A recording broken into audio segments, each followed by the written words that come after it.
alam, dan satu lagi juga ada faktor dari manusia itu sendiri. Jadi memang pola hidup kita, kemudian perilaku masyarakat kita tentunya perlu kita bangun.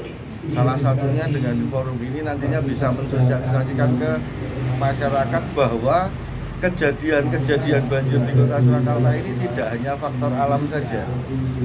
Memang penunjangnya itu faktor alam karena hujan yang cukup deras di wilayah Kota Solo dan di daerah-daerah penopang seperti Boyolali, Klaten, Sukoharjo. Tetapi memang faktor-faktor non alamnya, faktor-faktor manusianya juga sebagai penunjang atas kejadian banjir kemarin, karena memang dalam penanganan ini banjirnya itu akan berakibat cukup besar bagi masyarakat. Jadi dampaknya atau korbannya cukup banyak karena banyak masyarakat Kota Solo ini yang bertempat tinggal di bantaran-bantaran sungai Kota Solo. Salah satunya ini. Pak, kalau di Solo ini kan anak sungai sampai dengan Bengawan Solo itu kan melewati hampir di Solo ya, dan penyebab kejadian bencana banjir kemarin juga berawal dari itu. Kira-kira kan keterlibatan stakeholder dalam hal ini pemilik kebijakan kayak seperti BWB, SBS Sungai Bengawan Solo ini sejauh mana Pak keterlibatan mereka peduli terhadap sosialisasi masyarakat? Ojo manggon yang gini loh, seperti apa Pak? Sebenarnya kalau kewenangan tentang tingkat hunian di bantaran memang karena itu sungai dari BBBS pengelolaannya, sehingga kita sebenarnya sudah melakukan koordinasi dengan BBBS.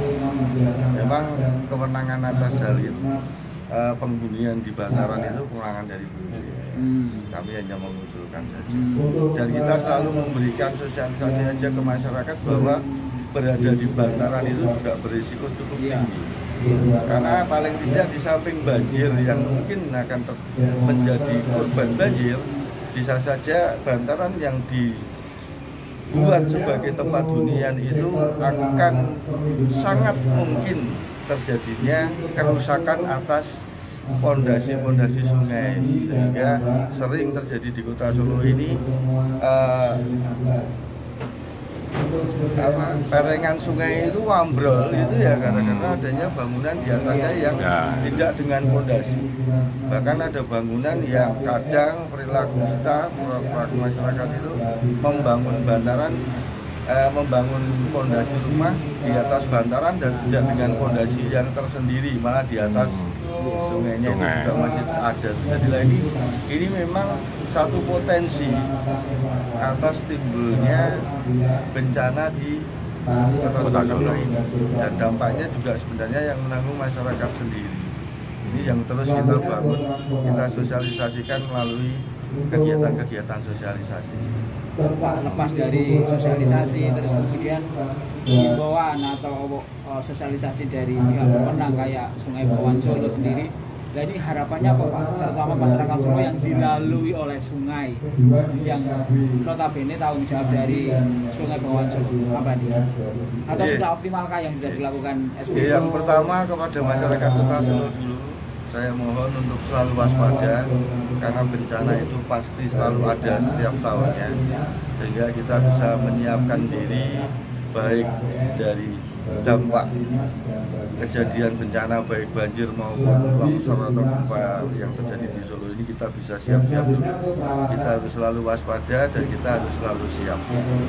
Dan tentunya untuk institusi yang lain yang terkait dengan kebencanaan, karena kami juga ada di PUPR dan juga dari BPS, kita akan selalu koordinasi apa yang menjadi pencatatan kami di dalam potensi-potensi dimungkinkan adanya kejadian-kejadian bencana yang akan berdampak kepada masyarakat.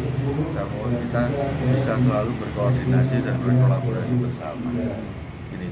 Satu lagi Pak, ini kan Kota Solo itu sudah pernah mengalami banjir bandang tiba-tiba akhir 2023. Ini semacam saran panjenengan terhadap instansi yang berwenang untuk mengatasi banjir atau bantaran sungai supaya bebas dari bangunan.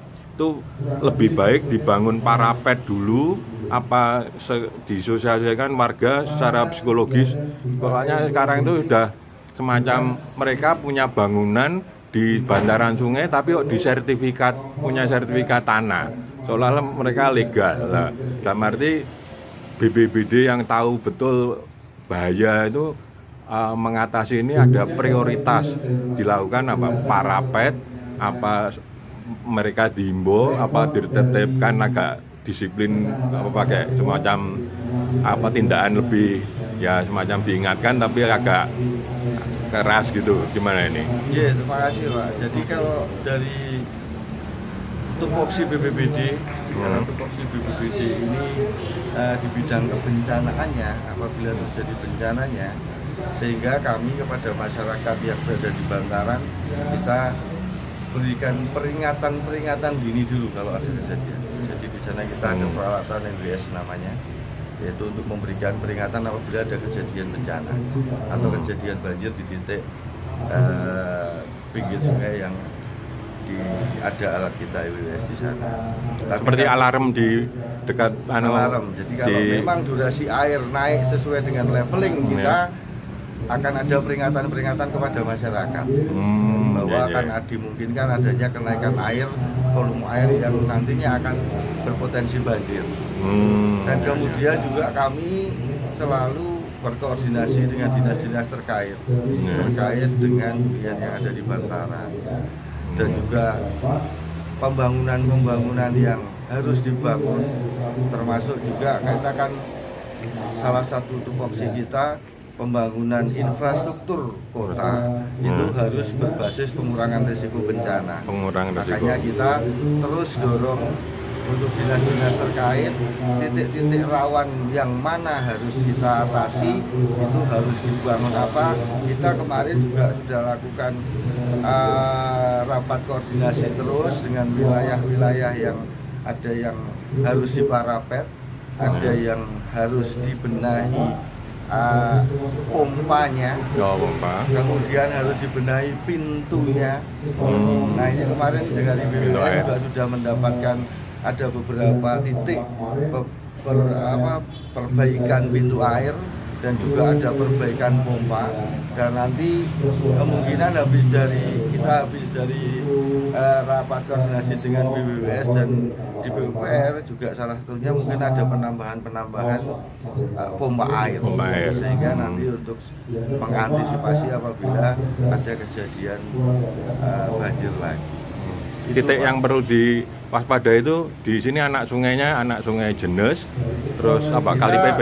Kalau yang rawan itu Sungai Premulung, kemudian Brojo, Kali PP, kemudian Kali Anyar, itu, kemudian Kali Jenes, terus Todipan. Ya kurang lebih itu Pak. Yang paling sungai kota yang paling sering kejadian besar. Nah betul. Termasuk luapan dari Bengawan Solo yang paling. Itu. Matur sembah nuwun Pak Niko. Melihat kondisi perubahan